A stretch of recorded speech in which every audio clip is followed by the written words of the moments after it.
Hello everyone, welcome to ज्ञानालय।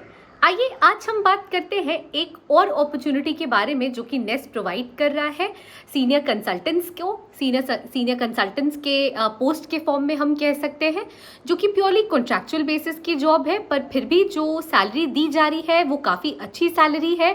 और आप कह सकते हो कि एक एक्सपोजर मिलेगा, लोगों को जानने का मौका मिलेगा ये हमारे स्कूल के फंक्शन को, स्ट्रक्चराइजेशन को, चैनलाइजेशन को, हर कुछ को काफ़ी क्लोजली। तो आइए बात करते हैं ये जो सीनियर कंसल्टेंट की कॉन्ट्रैक्चुअल बेसिस की वैकेंसी नेस्ट ने निकाली है उसके बारे में।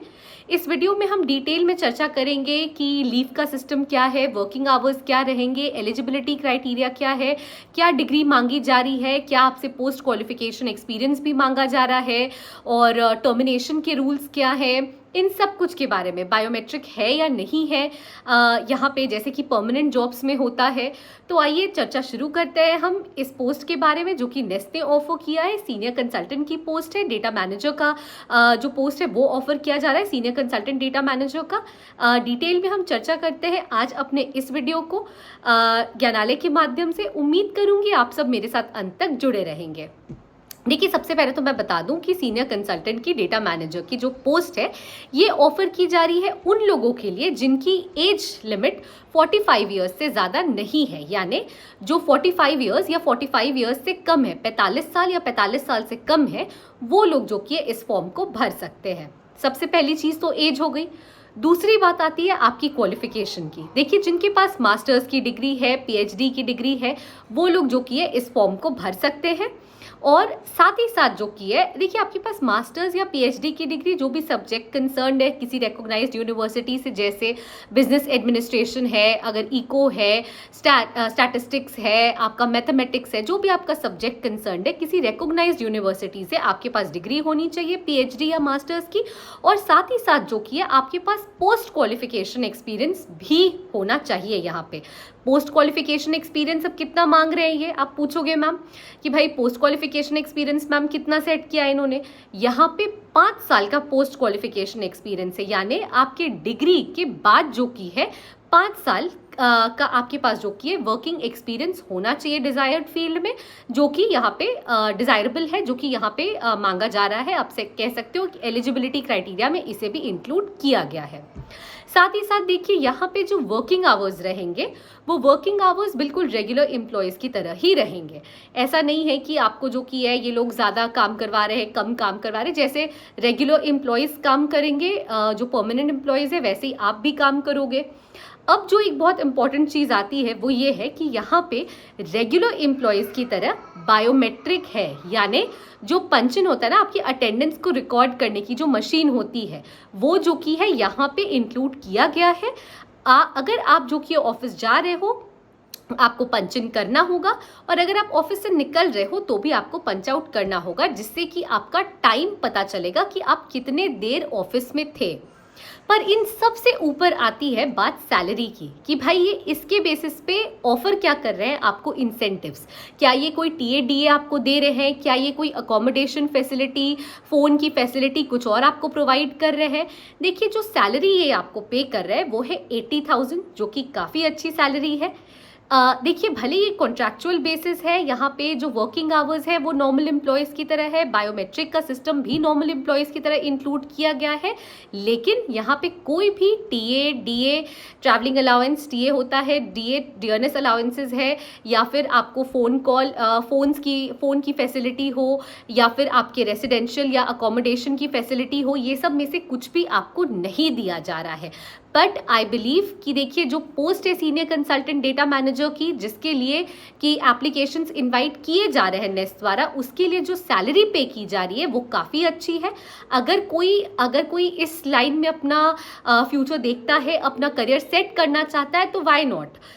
देखिए, भले ये कॉन्ट्रैक्चुअल बेसिस की जॉब है, ये मैं फिर क्लियर कर दूं, और ये किसी भी कंडीशन में परमानेंट नहीं की जाएगी, बट फिर भी जो आप एक्सपोजर गेन करोगे, जो आप एक्सपीरियंस गेन करोगे, यहाँ पे you will get a chance to remold your personality. आप ईएमआरएस को और अच्छे से समझ पाओगे, आपको एक्सपोजर मिलेगा। इस वर्क एक्सपीरियंस के साथ आप कहीं और भी फिर आगे अप्लाई कर पाओगे। जैसे यहाँ पे आपको पोस्ट क्वालिफिकेशन एक्सपीरियंस मांगा है 5 साल का, अगर आप यहाँ काम कर लोगे तो यहाँ का भी तो एक्सपीरियंस ऐड होगा ना, दैट इज इममटीरियल कि आप कॉन्ट्रैक्चुअल जॉब में थे या परमानेंट जॉब में थे, पर आपका जो वर्क एक्सपीरियंस है वो भी सेंट्रल गवर्नमेंट के एम्प्लॉय रह के आप काम किए हो ऑन कॉन्ट्रैक्चुअल बेसिस दो, पर आप सेंट्रल गवर्नमेंट के एम्प्लॉय रह के काम किए हो, इतने टाइम काम किए हो, तो आपका जो ये वर्क एक्सपीरियंस है वो काउंट करेगा आगे चल के।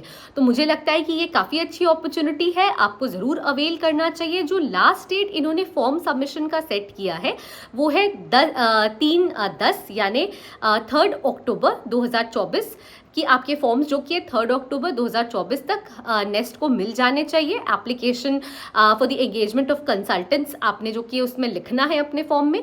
जो फॉर्मेट है फॉर्म का वो जो कि एनेक्जर 2 में, इस एप्लीकेशन के ही एनेक्जर 2 में जो कि अटैच किया हुआ है, इसका जो कि लिंक आपको हमारे कमेंट सेक्शन में मिल जाएगा, आप वहाँ पे देख सकते हो। देखिए इसके साथ साथ मैं एक और चीज़ बताना चाहूँगी कि यहाँ पे जो रूल टर्मिनेशन का, जैसे मैंने स्टार्टिंग में बताया था कि हम हर चीज़ पे चर्चा करेंगे और टर्मिनेशन भी एक काफ़ी इंपॉर्टेंट पॉइंट है। देखिए ये जो कॉन्ट्रैक्चुअल जॉब है वो वैसे तो 1 साल के लिए है, लेकिन उसमें ये लिखा है कि until further orders for 1 year और अंटिल फर्दर ऑर्डर्स, यानी 1 साल की तो आपकी जॉब है, लेकिन ये 1 साल की जॉब आपकी 1 साल में ख़त्म नहीं होगी। 1 साल की जॉब है और आप आगे भी इस जॉब को कंटिन्यू कर सकते हो जब तक आप खुद से रेजिग्नेशन का नोटिस ना दो या नेस्ट की तरफ से आपको जो की है टर्मिनेट करने के ऑर्डर्स ना दे दिए जाए, which is again a good thing कि आपको जो कि यहाँ पे एक्सपोजर मिलता रहेगा, आपका जो आप यहाँ पे काम करोगे आपको एक काम करने का वर्क एक्सपीरियंस मिलता रहेगा, आप कह सकते हो आपका जो सर्कल है वो एनहांस होगा। तो ये काफ़ी अच्छी अपॉर्चुनिटी है। साथ ही साथ देखिए मैं एक और चीज़ बताना चाहूँगी, यहाँ पे जो आपकी सैलरी है वो भी 2% जो की है बढ़ेगी, हर साल 2% बढ़ेगी। जो भी आपकी सैलरी रही होगी उससे 2% आपकी सैलरी बढ़ेगी तब तक जब तक आप वहाँ पे काम करोगे। अब अगर देखिए हम टर्मिनेशन की बात करते हैं, जहाँ पे टर्मिनेट करने की बात है वो तो नेस्ट का पार्ट है, जहाँ पे आप खुद अगर रेजिग्नेशन देना चाहो तो आपको क्या रूल फॉलो करना है। अगर आप खुद रेजिग्नेशन देना चाहो तो आपको 1 मंथ का प्रायर नोटिस देना होगा रिजाइन करने से पहले।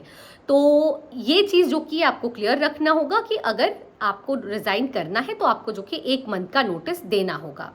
आई होप कि इस वीडियो के माध्यम से, आज ज्ञानालय के माध्यम से सीनियर कंसल्टेंट डेटा मैनेजर के लिए क्या एलिजिबिलिटी क्राइटेरिया है, क्या सैलरी है, टर्मिनेशन के रूल्स क्या है, बायोमेट्रिक है, यहाँ पे रेगुलर एम्प्लॉयज़ की तरह वर्किंग कंडीशंस है, यहाँ पे जो वर्किंग आवर्स है वो भी है रेगुलर एम्प्लॉयज़ की तरह, 45 ईयर्स का एज लिमिट सेट किया गया है, 3 अक्टूबर 2024 तक फॉर्म पहुँच जाने चाहिए, 80,000 की सैलरी है जो कि हर साल बढ़ेगी 2% अगर आप 1 साल पे जॉब नहीं छोड़ते हो, क्योंकि ये वहाँ पे क्लियरली लिखा हुआ है कि 1 ईयर और अंटिल फर्दर ऑर्डर्स, मतलब आप 1 साल तक तो काम करोगे ही और उसके बाद भी जब तक फर्दर ऑर्डर्स ना आ जाए नेस्ट से या जब तक आप खुद रिजाइन ना कर दो, आप यहाँ आराम से काम कर सकते हो। तो ये काफ़ी अच्छा एक्सपीरियंस है उन लोगों के लिए जो कि जॉब अपॉर्चुनिटी का वेट कर रहे हैं, जो कि एक्सपीरियंस गेन करने का वेट कर रहे हैं, जो कि अपना सर्कल एनहांस करने का वेट कर रहे हैं। प्लीज़ ऑप्ट करें इसके लिए एंड प्लीज़ जो कि है इस अपॉर्चुनिटी को ग्रैब करें, इसे अवेल करें।